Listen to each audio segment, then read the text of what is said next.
Fosse fiainana vaovao non dia ho tenao, fefarava tsisy intsona ny teo aloha rehetra teo.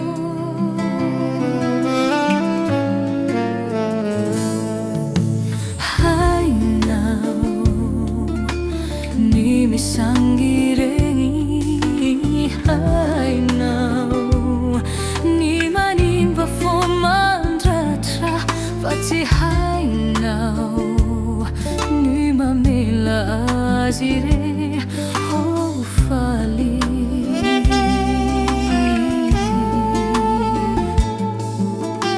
Hainao ny misangy reny, hainao ny manimba fo mandratra, fa tsy hainao ny mamela azy re ho faly.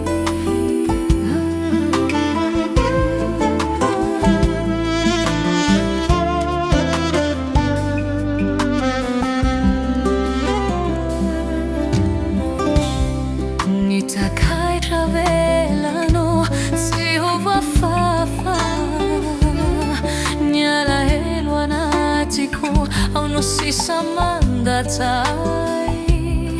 Raha odiana tsy tsarana tsy ela akory, dia miverina indray mamaivay ny afony.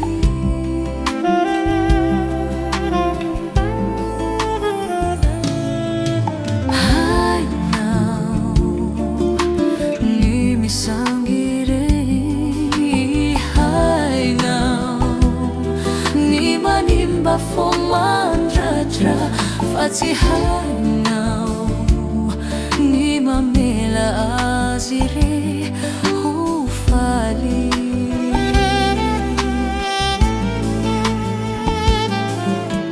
Hainao ny misangy reny, hainao ny manimba fo mandratra, fa tsy hainao ny mamela azy re ho faly.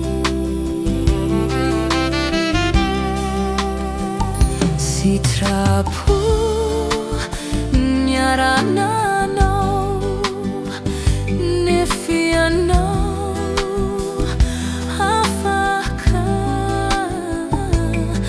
ankehitriny aho izao mifatotra.